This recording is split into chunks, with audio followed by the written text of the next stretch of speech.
ये पूरे 1 साल की जर्नी में मतलब ना तो मैं कहीं गया कहीं घूमने, इवन कोई रिलेटिव्स वगैरह के घर नहीं, कंटिन्यूअसली अपनी पढ़ाई पे ही फोकस किया। कहीं घूमना उमना कहीं नहीं। इवन दोस्त कहीं फोन भी करते थे तो मैं बोल देता था कि नहीं यार, अभी अपना कैरियर बहुत इंपॉर्टेंट है, उसके बाद तो होता ही रहेगा वो सब। तो कॉन्सेप्ट बहुत जरूरी है सर, कॉन्सेप्ट प्लस बेसिक बहुत जरूरी है। सीमेंट कंटेंट है मिनिमम, वो जो ग्रेड के लिए वो कंटिन्यूअसली भूल जा रहा था। तो सर मैंने उसको याद करने के लिए क्या था कि जैसे मैं रात को सोने से पहले ना एक बार पीछे मुड़ जाता था और फिर सारे को देखता था, तो वो बार बार ना फिर वो याद हो गया वो सारे चीज। तो वही है सर, वो छोटे छोटे स्टिकी नोट्स। तो जैसे मैं वो पीडीएफ क्लिक किया सर, पूरा मतलब बॉडी में एक सेंसेशन सी मतलब हो गई, पूरे एकदम गुज़बम्स आ गए कि होगा कि नहीं होगा। उसके बाद जो मैं चिल्लाया सर, मतलब वो तो मतलब नेक्स्ट लेवल का था। फिर वो भैया भी पूरे खुश हो गए, मम्मी भी बहुत खुश हो गई। जैसे ही ये रिजल्ट आया तब से तो पूरी मतलब एकदम से लाइफ चेंज हो गई है जो मतलब। वैसे लोग थे जो कभी ताने देते थे ना, उनको आप भर भर के मिठाई हम्म। खिलाइए। ठीक है ना, हाँ सर, हाँ प्यार सर। से एक की जगह दो खिलाइए उसको। आपने मेहनत बहुत अच्छे तरीके से किया, लक भी आपका साथ दे दिया और आपका हाँ सिलेक्शन। सर, हाँ सर। ठीक है ना। हाँ, इसके लिए मैंने अपने सोर्स ऑफ स्टडीज की बात की है तो मतलब आपसे ही मैं वो मैक्सिमम चीजें कवर की हैं। जब से स्टडीज ये 2025 से है सर, मैं कंटिन्यूअसली आपके कांटेक्ट में था सर। जैसे एस्टिमेशन की बात करें या सर्वे की बात करें, ये सब मैंने आपसे कंटिन्यूअसली पढ़ा है। फाउंडेशन बैच की मदद से, आपके फ्री वाईटी सेशन की मदद से, ये कंटिन्यूअसली मुझे हेल्प किया है सर। और आपका ये जो गाइडेंस रहा है ये पूरे सेशंस के दौरान, ये बीच में जो डिमोटिवेशन मुझे फील होता था, तो वो काफी हेल्पफुल किया है सर मुझे। पेड कोर्सेज की मदद से, जो यूट्यूब में भी जो फ्री क्लासेस या पीवाईक्यू सीरीज की मदद से, तो इन सबको मैंने बहुत अच्छे से यूटिलाइज किया। सो हेलो दोस्तों, नमस्कार, स्वागत है आप सभी लोगों का। आज ये पॉडकास्ट आप सभी बच्चों के लिए बहुत खास, बहुत इंपॉर्टेंट है। उसके पीछे सबसे बड़ा लॉजिक ये है कि हमारे साथ मनीष साहू हैं, जो कि अपने फर्स्ट अटेम्प्ट में, और इनका फर्स्ट पेपर भी था एसएससी का, उसने क्वालिफाई किया है इन्होंने। और इसके बाद ये एमईएस डिपार्टमेंट में सिलेक्ट हुए और इनकी रैंक जो है ना 322 है, ऑल इंडिया रैंक, जो कि बहुत बड़ी अचीवमेंट है। और मैं बता दूं, इस समय पर पता नहीं कैसे किया है, अभी सब कुछ जानने वाले हैं मनीष से कि क्या इनकी स्ट्रेटजी थी, किस तरीके से पढ़ाई करते थे, कितने घंटे पढ़ते थे, सीक्रेट फॉर्मूला क्या था, और किस तरीके से कौन सी स्ट्रेटजी इन्होंने अपनाया जिससे फर्स्ट अटेम्प्ट में और पहली बार ही एसएससी का फॉर्म भरे और इनका सिलेक्शन हो गया। तो फर्स्ट ऑफ ऑल स्वागत है मनीष आपका इंजीनियर अड्डा पर। Thank you sir, thank you so much sir, ये प्लेटफॉर्म देने के लिए। कैसा फील कर रहे हो भाई? सर अब जैसे ही ये रिजल्ट आया तब से तो पूरी मतलब एकदम से लाइफ चेंज हो गई है मतलब। मतलब पूरे नए लोग, नए मैसेजेस, या जो अब तो पूछने वाले लोग ज्यादा हो गए हैं, पहले तो कोई पूछता भी नहीं था। तो हम्म। अब वो पूछने वाले लोग अलग हो गए हैं, मतलब थोड़ी सी एक अब लग रही है कि अब एक नेशन को अब मतलब मतलब सर्व अपने। करना। हाँ। बिल्कुल बिल्कुल। तो क्या रिएक्शन था रिजल्ट आने के बाद, मतलब किसको सबसे पहले बताया और क्या रिएक्शन था? हाँ सर। सर जिस दिन रिजल्ट आया, मैं ऐसे अपने डाइनिंग में बैठा था, मेरे भैया सामने बैठे थे, तो कुछ बना रहे थे। हम्म। तो मैंने एसएससी का साइड चेक किया और उसमें रिजल्ट था। तो जैसे मैं वो पीडीएफ क्लिक किया सर, पूरा मतलब बॉडी में एक सेंसेशन सी मतलब हो गई, पूरे एकदम गुज़बम्स आ गए कि होगा कि नहीं होगा। और जैसे ही मैंने देखा कि उसमें मेरे को इन मतलब इन कोड था, एमईएस, उसके बाद जो मैं चिल्लाया सर, मतलब वो तो मतलब नेक्स्ट लेवल का था। फिर वो भैया भी पूरे खुश हो गए, मम्मी भी बहुत खुश हो गई। फिर वो पापा तो कहीं गए हुए थे, तो फिर मैं उनको कॉल करके बताया, फिर वो भी तुरंत आ गए। वो बहुत, फिर उसके बाद उन्होंने मिठाई विठाई पूरा, फिर सर मतलब एक अच्छी फीलिंग थी सर उस टाइम पे। मतलब वो अभी भी अब धीरे धीरे वो मतलब वो आ रहा है कि हाँ हो गया है। इतने दिन से ये नहीं लग रहा था कि बस कोई पीडीएफ है उसमें नाम आ गया है, पर अब लग रहा है कि हाँ हो गया है वो। अच्छा, आपके रिस्पेक्ट में अब लोगों के परसेप्शन भी चेंज हो गए होंगे, जो पहले कभी ताने मारते थे और आज बधाइयां देते होंगे और ये बोलते होंगे यार मुझे तो विश्वास था तुम्हारा हो जाएगा। हाँ सर, पहले मतलब यही था सर, कोई भी घर में आता था वो पूछते थे कि कैसे आप 24 घंटे रह ले रहे हो, घर से निकलते क्यों नहीं हो, आप लोग जॉब पे क्यों नहीं जाते हो, मतलब आप बीटेक इंजीनियरिंग की हो फिर भी कैसे नहीं जाते हो। ये क्वेश्चंस बहुत पूछे हैं सर। मैं बोलता था ठीक है, अभी तैयारी कर रहे हैं, जो भी है एक दिन तो दिखे जाएगा। अब जब रिजल्ट आ गया सर, वो लोगों के मतलब अब वो मतलब खुद ही आ रहे हैं घर, वो भी मिठाई लेके तो वो बहुत बड़ी मतलब वो चेंज देखने को मिला है मतलब सिलेक्शन के बाद। नहीं नहीं, बिल्कुल। तो मिठाई घर पे आप भी कुछ रख लो, जो वैसे लोग थे जो कभी ताने देते थे ना, उनको आप भर भर के मिठाई हम्म। खिलाइए। ठीक है ना, हाँ सर, प्यार आप से एक की जगह दो खिलाइए उसको। तो बिल्कुल अगर सर, मैं बिल्कुल। एक चीज जानना चाहूँ तो आप थोड़ा सा अपनी जर्नी के बारे में थोड़ा सा बच्चों को बताइए, कैसे आपकी जर्नी थी और कहाँ से पास आउट थे, क्या था, ये सब कुछ आप थोड़ा बच्चों को बताइए। हाँ सर, तो मैं बेसिकली मैं मेरा होम टाउन है सारंगढ़, छत्तीसगढ़। और मैं अपनी जो क्लास 10 तक की स्कूलिंग यहीं किया हूँ। फिर उसके बाद मैंने जो 12th है वो बिलासपुर कृष्ण पब्लिक स्कूल से ही किया है। फिर उसके बाद मैंने ग्रेजुएशन एक सेंट्रल यूनिवर्सिटी है, गुरु घासीदास सेंट्रल यूनिवर्सिटी बिलासपुर से ही, वहां से मैंने बीटेक पास करी है 2024 में पास आउट हूँ। तो फिर उसके बाद मैंने प्रिपरेशन, जब मैं स्टार्टिंग में प्रिपरेशन कर रहा था तो मैं गेट की प्रिपरेशन कर रहा था। हम्म। तब मैं मतलब उस टाइम, मतलब अभी उस टाइम क्लियरिफिकेशन नहीं था कि करना क्या है। बस ये था कि बस अब पढ़ लेते हैं। तब धीरे धीरे मेरे दोस्त लोग, धीरे धीरे उन लोग अपने अपने स्टेट जेई में वो क्वालिफाई होते लगे। तो मेरे को लगा यार ये जॉब पहले जरूरी है एस्पेक्ट टू, मतलब एमटेक करने से पहले आप एक बार जॉब लग जाते हैं तो फिर वो आपके पास अपॉर्चुनिटी बढ़ जाती है। तो फिर मैंने वहां से मतलब फरवरी 2025 के बाद मैंने स्टार्ट किया ये प्रिपरेशन। और उसके बाद फिर ये फाइनली मतलब ये सिलेक्शन हो गया ये एक साल में, मतलब 2026 में सर। तो कितना समय इसके लगा? बीच में मैंने हम्म। इसके बीच में मैंने दो और एग्जाम दिए थे अपनी स्टेट गवर्नमेंट के। क्योंकि मेरा उस टाइम एज 23 था, तो एक तो जो हायर प्रेफरेंस एज वाले हैं उनको पहले मिल जाता है। तो 20-30 रैंक तो मेरा पीछे ऐसे ही चले जाता था उसमें भी। सिर्फ एक या दो नंबर से रह गया था स्टेट के दो। जैसे एक तो पीडब्ल्यूडी का अलग से होता था और डब्ल्यूआरडी के में। तो उसमें एक एक दो दो नंबर से ही मतलब पीछे रह गया था। ओके। तो अच्छा, अगर एक चीज मैं मनीष आपसे पूछूं, आप कितने घंटे पढ़ाई करते थे? आपको ये दिमाग में आपको एक आया, कब आया, कैसे आया कि भाई मैं भी 6-7 महीने में प्रिपरेशन करके एसएससी जेई में एक अच्छी रैंक हासिल कर सकता हूँ? सर, तो मैं एक दिन ऐसी यूट्यूब में सर्च कर रहा था और उसमें मेरे को आपका पॉडकास्ट दिखा मोहन सर के साथ। हम्म। तो वो फिर मैं और पॉडकास्ट देखते गया, तो वो फिर मेरे को थोड़ा सा मोटिवेट करते गया कि हाँ ये सोर्सेस हैं और ये स्टैंडर्ड सोर्सेस हैं, इस तरीके से आप फॉलो करते हैं तो सिलेक्शन हो ही जाता है। कि स्टैंडर्ड बुक्स को फॉलो करना, रिपीटेटिवली एक चीज को बार बार पढ़ना। यदि मैं बताऊं तो सॉइल को पता नहीं सर, कम से कम मैं 10 से 11 बार पूरे कोर्स को किया हूँ, पूरे मतलब सिलेबस को। और मतलब ऐसा है कि अभी कोई सवाल के कोई भी क्वेश्चन उठा के लाके मतलब सोते भी रहूंगा तो क्वेश्चन आंसर बन जाते हैं, ऐसा मतलब वो बार बार रिवीजन, बार बार। और सर एक मतलब टाइमिंग का बोले तो कोई ये नहीं कि 8 घंटे से पढ़ना, मतलब आप अपना अपने साइड से ये है कि आपको धोखा नहीं देना है अपने आप को। ये नहीं कि मैं बस पढ़ रहा हूँ, मतलब आपको अपने साइड से परसेंट देना है। होना ना होना वो तो अलग सी बात है। मैंने सर ये कभी नहीं सोचा कि होगा कि नहीं होगा, बस मैंने अपना मेहनत किया। और कभी मतलब ये रिजल्ट के बारे में कभी नहीं सोचा कि होना है कि नहीं होना। कंटिन्यूअसली मैंने मेहनत करी। इवन मेरे जब डब्ल्यू में भी एक दो नंबर से रह गए थे तब थोड़ा सा डिमोटिवेट फील हुआ था कि क्यों नहीं हुआ मेरा। इतने मेहनत के बाद भी मैंने पूरी अपनी सर, मतलब उस टाइम तो मैं 13 घंटे हर दिन पढ़ता था, मतलब एकदम इनिशियल फेज पे। फिर भी नहीं हुआ तो उस टाइम थोड़ा सा डिमोटिवेट हुआ। बट मेरे भैया हमेशा मोटिवेट करते रहे कि आप एसएससी का दो, एसएससी में आपका हो जाएगा। वो हमेशा मतलब मेरे साथ हमेशा हेल्पफुल रहे हैं। मतलब वो कंटिन्यूअसली मुझे बोलते रहे, मतलब मोटिवेट करते रहे, हो जाएगा हो जाएगा। और सर वो फाइनली में मतलब उनके वजह से ही मतलब मैं ज्यादा मतलब ये हो पाया है कि मतलब एसएससी का, वरना मैं एसएससी का फॉर्म भरता भी नहीं, मतलब हम्म। ऐसा था। मैंने वो खुद फॉर्म फिलअप करने के लिए मोटिवेट किया और फिर मैं ये स्टार्ट किया तो हो गया है at the end। तो अपने घर पे आपकी पहली जॉब है? नहीं सर, मेरे दादाजी ऑलरेडी मतलब वो पटवारी थे। ओके। तो मैं अपने मतलब अपने गांव में भी मतलब ये मेरा ही फर्स्ट ही है, तो मतलब मतलब पूरे गांव में अपने पहले पीढ़ी हैं में। जिनका जेई में हुआ है? हाँ सर, आसपास में भी कोई सेंट्रल जेई नहीं है, मतलब मैं ही पहला पीढ़ी हूँ। वाह वाह, बधाई हो यार सर। और अगर एक चीज और मनीष पूछा जाए, आपके पीछे जो आप देख पा रहा हूं मैं, ये सब क्या लगा हुआ है? हाँ सर।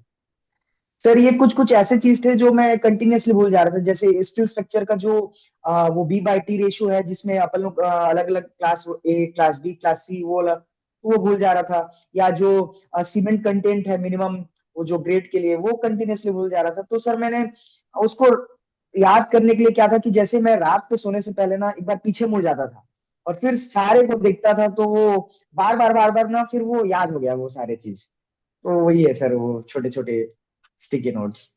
ओके। नहीं, बहुत बढ़िया लग रहा है। बहुत लोग तो यहाँ बस दो तीन चीजें लगाते हैं, एक मोटिवेशन के लिए पोस्टर लगाते हैं, या किसी एक्टर या एक्ट्रेस की नहीं सर। फोटो लगाते हैं। हाँ सर, मैं उस टाइप का बिल्कुल कुछ ऐसा नहीं है सर कि ऑफिसर वो वाला नहीं। आपको पढ़ाई करना है तो आपका कंटेंट मैं अपने सामने में सर पूरे हर एग्जाम के सिलेबस को मैंने रखा है सामने में। तो वो दिखता रहता था कि ये टॉपिक है, ये है, तो ये फिर। और एक चीज है सर कि मतलब मैंने देखा है सिलेबस में स्ट्रिक्ट रहना बहुत जरूरी है। सिलेबस के बाहर जाएंगे तो कोई मतलब नहीं है। जितना कंटेंट लिखा है उसमें स्ट्रिक्ट रहना तो वो ज्यादा अच्छा है एज कम्पेयर टू बाहर की चीजों को पढ़ने से। बिल्कुल। तो जैसे आप 12 से 13 घंटे पढ़ते थे, बच्चों को कितने घंटे पढ़ाई करना चाहिए अगर उनको फर्स्ट अटेम्प्ट में ही एसएससी जेई हो या आरआरबी जेई हो क्वालिफाई करना हो तो? सर पहले तो क्या है ना, आपको टेक्निकल से स्टार्ट करना होगा क्योंकि टेक्निकल के बहुत सारे सब्जेक्ट हैं। और आपको पैरेलली कम से कम 2 से 3 सब्जेक्ट तो पढ़ना ही होगा, एटलीस्ट 2 सब्जेक्ट तो पढ़ना ही होगा। और जो भी पूरे दिन का है उसका 20% आपको मतलब रिवीजन में देना ही पड़ेगा। कंटिन्यूअसली रिवीजन ही एक सबसे की है सर, कंसिस्टेंसी। और हर दिन कुछ ना कुछ पढ़ते रहना, कुछ ना कुछ एडिशन करते रहना, वो सबसे इंपॉर्टेंट है सर। मैंने हर दिन मतलब किसी दिन मेरा वेस्ट नहीं हुआ है। अभी भी जब रिजल्ट मतलब जब मेंस की आंसर की आई उसके बाद अभी 3 महीने हो गए। जब ये 3 महीने बीते तो वो पढ़ाई नहीं हो पा रहा था क्योंकि इतना सारा मतलब वो प्रेशर रहता है। तो इसमें बीच में मेरे को बहुत फील हुआ यार कि तुम टाइम बहुत वेस्ट कर रहे हो, क्योंकि मैंने पहले से ये बना के रखा था कि मतलब कोई भी दिन वेस्ट नहीं जाना है, तो अब फील होता था कि वेस्ट कर रहे हो। तो मैं ये पूरे 1 साल की जर्नी में मतलब ना तो मैं कहीं गया कहीं घूमने, इवन कोई रिलेटिव्स वगैरह के घर नहीं, कंटिन्यूअसली अपने पढ़ाई पे ही फोकस किया। कहीं घूमना उमना कहीं नहीं। इवन दोस्त कहीं फोन भी करते थे तो मैं बोल देता था कि नहीं यार, अभी अपना कैरियर बहुत इंपॉर्टेंट है, उसके बाद तो होता ही रहेगा वो सब। तो एसएससी जेई ही फुल स्टॉप है कि इसके आगे भी आपने कुछ सोचा है? नहीं सर, मैं अब इंजीनियरिंग सर्विस की प्रिपरेशन स्टार्ट करने ही वाला हूँ। बुक्स भी मैंने ऑर्डर कर दिए, कुछ टेक्स्ट बुक्स। तो वो मैं थोड़े आगे प्रिपरेशन करूंगा sir. Okay okay, best wishes हैं आपको यार, आप आईएएस भी फोड़ेंगे। बहुत सर जल्दी थैंक आपने you. SSC JE first attempt में ही क्वालिफाई कर लिया। आप बीटेक कब के पास आउट थे? मैं 2024। और जब मैं 20। उस टाइम था, उस टाइम मेरी डिग्री नहीं आई थी हम्म। 2024 में। तब मैं एलिजिबल नहीं था। इवन मेरी डिग्री भी नहीं आई थी और मार्कशीट्स भी नहीं आए थे।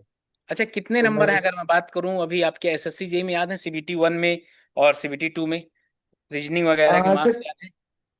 हाँ सर, सीबीटी वन में मेरे मार्क्स थे 134, बट वो नॉर्मलाइजेशन के बाद 132.27 हो गए।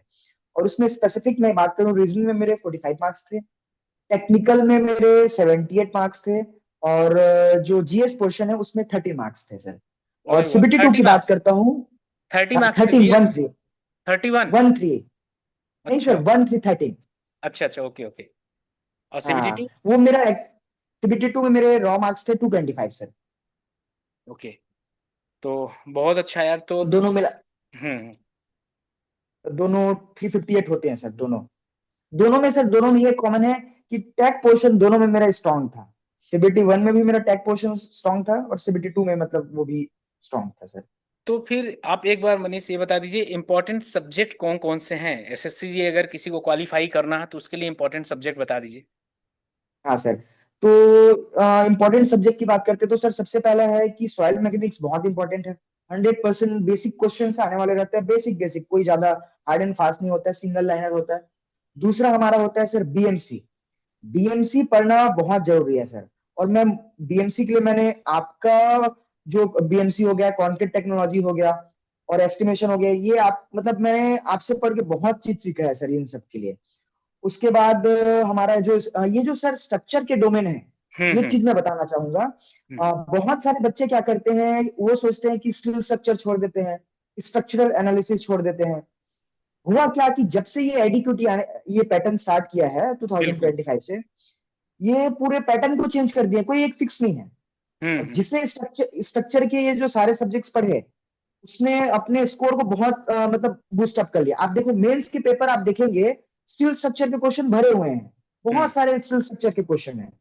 तो मैंने क्या किया सर, मैंने बेसिक सब्जेक्ट तो सब पढ़ते हैं, मैंने एक दूसरा स्ट्रेटेजी लगाया कि मैं ये जो स्ट्रक्चर के डोमेन है उसको भी स्ट्रॉन्ग करता हूँ, कि एक भी क्वेश्चन आए तो मैं कोई क्वेश्चन छोड़ने वाला नहीं रहूंगा, वो मेरे नोट्स में वो 100% तो होंगे ही होंगे। तो मैंने सारे स्ट्रक्चर के मतलब कोड बुक के एक एक लाइन को अच्छे से पढ़ा, स्टील स्ट्रक्चर के कोड बुक, आरसीसी के कोड बुक, स्ट्रक्चर को पूरे अच्छे से, मतलब इन सब पे भी बहुत ज्यादा फोकस किया। और दूसरा है सर एस्टिमेशन। एस्टिमेशन भी बहुत ज्यादा पूछता है, स्पेशली आप एसएससी जेई की बात करते हैं तो। वो सर उसके लिए मैंने अपने सोर्स ऑफ स्टडीज की बात की है तो मतलब आपसे ही मैं वो मैक्सिमम चीजें कवर की हैं, पेड पेड कोर्सेज की मदद से, जो यूट्यूब में भी जो फ्री क्लासेस या पीवाईक्यू सीरीज की मदद से, तो इन सबको मैंने बहुत अच्छे से यूटिलाइज किया। और प्रीवियस ईयर क्वेश्चन बहुत इंपॉर्टेंट है सर। कोई भी एग्जाम की बात करते हैं तो जो प्रीवियस ईयर क्वेश्चन है वो बहुत है, उसका सर सॉल्व करने का तरीका होता है। आप पहले स्टेज में क्या करो, जो क्वेश्चंस बन जा रहा है उसको आप अपने बुक में नोट, मतलब वो तो बन ही जाएंगे। दूसरे स्टेज में मैं क्या करता था कि जो नहीं बन पा रहे थे बीच बीच में, उसको मैंने हाइलाइटर से उसको रखा, फिर उसको मैंने अपने नोट्स में ऐड किया। फिर जब मैं एक बार रिवीजन कर लेता था तो तीसरे बार में वो भी क्वेश्चन बन जाते थे, तो इस तरीके से। और उसके जो आंसर के जो प्रीवियस ईयर क्वेश्चन के जो आंसर थे, उसको भी मैं उसके साथ साथ पढ़ता था। तो ये पूरे 3 बार में मैंने ये कवर कर लिया था सर पूरा। और एक एक चीज को मैंने उसमें डिस्कवर किया, मतलब ये पूरा एक एक चीज पढ़ा था। एक चीज मेरे साथ फायदा क्या हुआ सर, कि मेरे जो फाइनल ईयर प्रोजेक्ट था जियो पॉलीमर कॉन्क्रीट, हुआ ये कि मेरे शिफ्ट में जियो पॉलीमर कॉन्क्रीट के 7 क्वेश्चन आ गए। और मेरे जो प्रोजेक्ट भी था उसमें था। वो एक चीज अच्छा हो गया कि सर मेरे मार्क्स को और बढ़ा दिया वो, तो एक चीज नहीं अच्छा देखो, लगा था उस टाइम। नहीं नहीं, अच्छा क्या लगा, आपने मेहनत बहुत अच्छे तरीके से किया, लक भी आपका साथ दे दिया और आपका हाँ सिलेक्शन हो सर, गया। हाँ सर। ठीक है ना? हाँ सर। तो अगर मैं एक बार, जैसे आप अभी फ्रेशर ही, अगर आपको मालूम है इस हाँ सर। फील्ड हाँ में सर। बहुत प्रेशर है, बच्चों को क्या गाइडेंस रहेंगे जो बच्चे अभी कॉलेज गोइंग हैं, डिप्लोमा कर रहे हैं या बीटेक कर रहे हैं, उनको तैयारी कब से स्टार्ट करना चाहिए? फर्स्ट ईयर से, सेकंड ईयर से, कि पास आउट होने बाद तैयारी का आराम से करना चाहिए? कब से तैयारी स्टार्ट करना चाहिए? बिल्कुल सर। कोई भी एस्पिरेंट है ना, वो पहले एक बार तो अपने कंफर्म कर लें कि आपको कहीं और नहीं जाना है, सिर्फ और सिर्फ आपको जेई इनिशियल फेज में जेई का एग्जाम देना है, कहीं और आपको भटकाना नहीं है। तो ये सबसे सर पहले फर्स्ट ईयर में मतलब सेकंड ईयर में, क्योंकि फर्स्ट ईयर तो बेसिक सब्जेक्ट होते हैं डिप्लोमा वालों के लिए, तो कोई बीटेक या डिप्लोमा वाले के लिए तो फर्स्ट ईयर में ये मतलब थोड़ा सा कॉलेज एक्सपीरियंस या थोड़ा सा वो एक्सपीरियंस ले। सेकेंड ईयर में एकदम कंफर्म कर लें कि हाँ मुझे जेई बनना है या मुझे मास्टर्स करने हैं, वो एकदम कंफर्म करना जरूरी है सर। फिर उसके बाद क्या है, उसके बाद वो अपना बेसिक प्रिपरेशन जो कॉलेज के साथ साथ धीरे धीरे एक एक सब्जेक्ट्स को हम उसको अपने सिलेबस में लाते जाएंगे ना सर, वो बहुत ज्यादा अच्छा रहेगा। मैं अपने कॉलेज टाइम में फुल अच्छे से पढ़ा हूँ सर, मतलब कोई वेस्ट नहीं किया हूँ। इवन मैं अपने सीजीपीए अप्रोक्सीमेटली मेरा 9 सीजीपीए है कॉलेज में भी। ओके तो ओके। वो मैं अपने पूरे मतलब उस ड्यूरेशन में मैंने कोई वेस्ट नहीं किया, जितने भी सब्जेक्ट्स थे बेसिक्स तो अच्छे से क्लियर हो गए थे, तो वो बहुत हेल्पफुल किया। तो आप जैसे आप बीटेक वाले हैं तो सेकेंड ईयर से कुछ कुछ बेसिक बेसिक सब्जेक्ट है, जैसे कि आपका मैकेनिक्स हो गया। वो बेसिक बहुत इंपॉर्टेंट है, क्योंकि आगे चल के जो जितने भी हर सब्जेक्ट में यूज होता है मैकेनिक्स को, तो इंजीनियरिंग मैकेनिक्स की बात करते हैं तो, या जो बीएमसी है वो सेकेंड ईयर से ही हमको पढ़ाना स्टार्ट हो जाता है। और आपका ये चीज है कि फर्स्ट ईयर में आपका जो बेसिक मैथमेटिक्स है वो स्ट्रांग होना चाहिए। जो कैलकुलेशन है वो थोड़ी सी स्पीड होनी चाहिए, क्योंकि एसएससी में जेई प्री की बात करते हैं तो कैलकुलेटर तो अलाउड नहीं रहता है। इस बार क्या था कि एडिक्विटी था तो वो तो दे दिया था, बट जब से पहले उससे टीसीएस का तो नहीं था।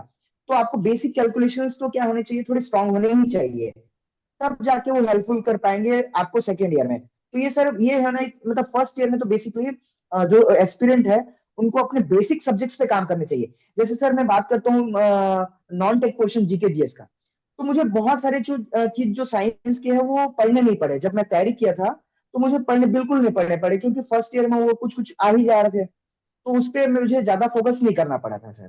तो ये चीज है बेसिकली। जैसे ही आप डिसाइड कर लें कि कौन से आपका एम है, फिक्स टारगेट है, तो एक एक सब्जेक्ट करके स्टार्ट कर सकते हैं, यदि आप कॉलेज गोइंग स्टूडेंट है तो।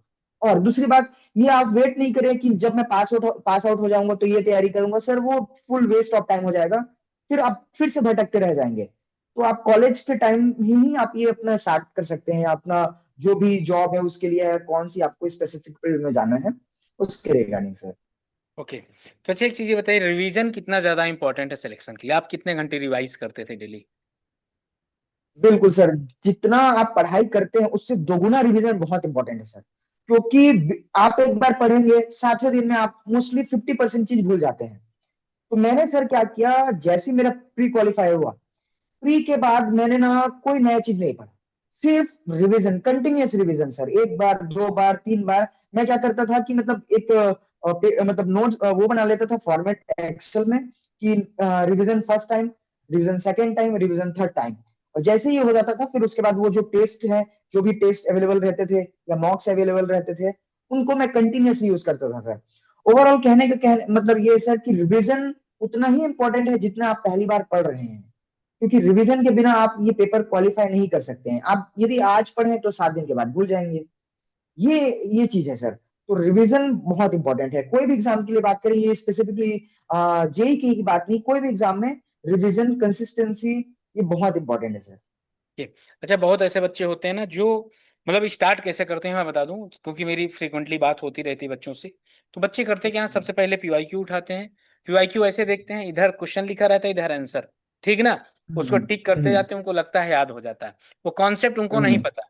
तो क्या विदाउट कॉन्सेप्ट आप तैयारी स्टार्ट कर सकते हैं कि पहले अपना पूरा डिटेल में कॉन्सेप्ट क्लियर कर लें, फिर इसके बाद पीवाईक्यू एमसीक्यू की तरफ जाएं? कौन सा मेथड बेस्ट होगा?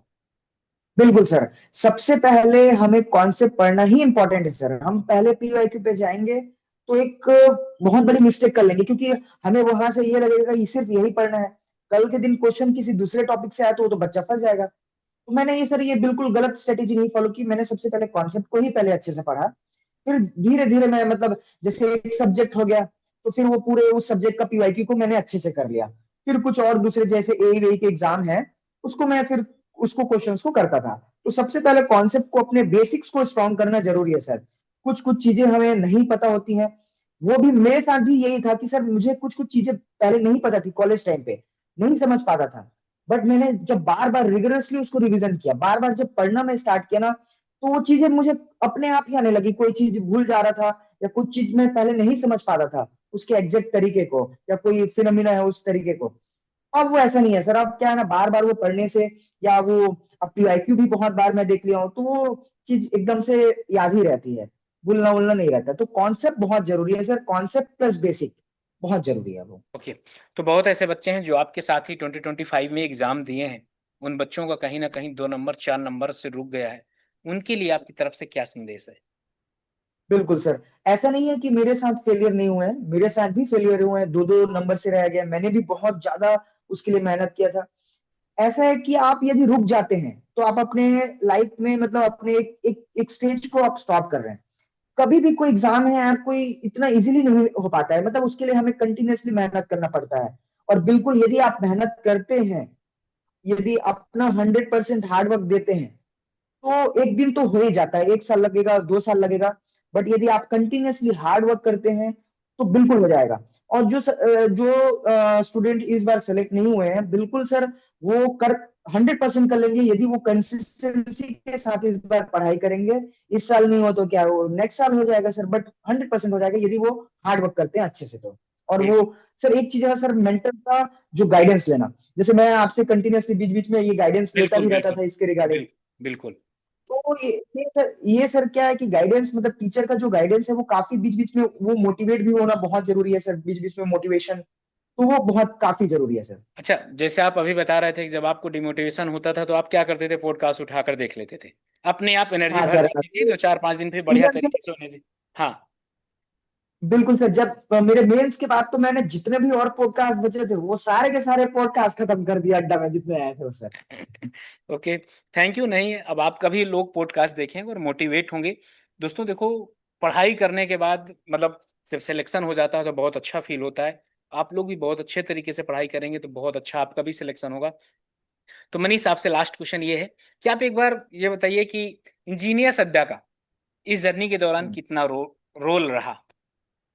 बिल्कुल सर। मैंने बेसिकली मैंने आपसे ज्यादा मैं जब से स्टडीज ये 2025 से है सर, मैं कंटिन्यूअसली आपके कांटेक्ट में था सर। जैसे एस्टिमेशन बिल्कुल। की बात करें या हम्म, सर्वे की बात करें, ये सब मैंने आपसे कंटिन्यूअसली पढ़ा है। फाउंडेशन बैच की मदद से, आपके हम्म। फ्री वाईटी सेशन की मदद से, ये कंटिन्यूअसली मुझे हेल्प किया है सर। और आपका ये जो गाइडेंस रहा है ये पूरे सेशंस के दौरान, ये बीच में जो डिमोटिवेशन मुझे फील होता था, तो वो काफी हेल्पफुल किया है सर मुझे अल्टीमेटली। मतलब एक भी वो भी मेरे जर्नी के पार्ट रहे हैं, मतलब आप तो बेसिकली ज्यादा ही रहे हैं। थैंक यू भाई। तो थैंक यू दोस्तों, ये पॉडकास्ट आपको कैसा लगा? आई होप काफी अच्छा लगा होगा, बहुत कुछ सीखे होंगे यहाँ पर। और ऐसे ही सीखते रहिए, और इस बार बारी आपकी है, आप लोग भी सिलेक्शन लीजिए। ये सिलेक्शन या ये पॉडकास्ट आपको कैसा लगा कमेंट करके जरूर बताइएगा। अगर आप भी अपनी जर्नी शेयर करना चाहते हैं तो कमेंट करके जरूर बताइएगा। Okay, bye bye and best wishes.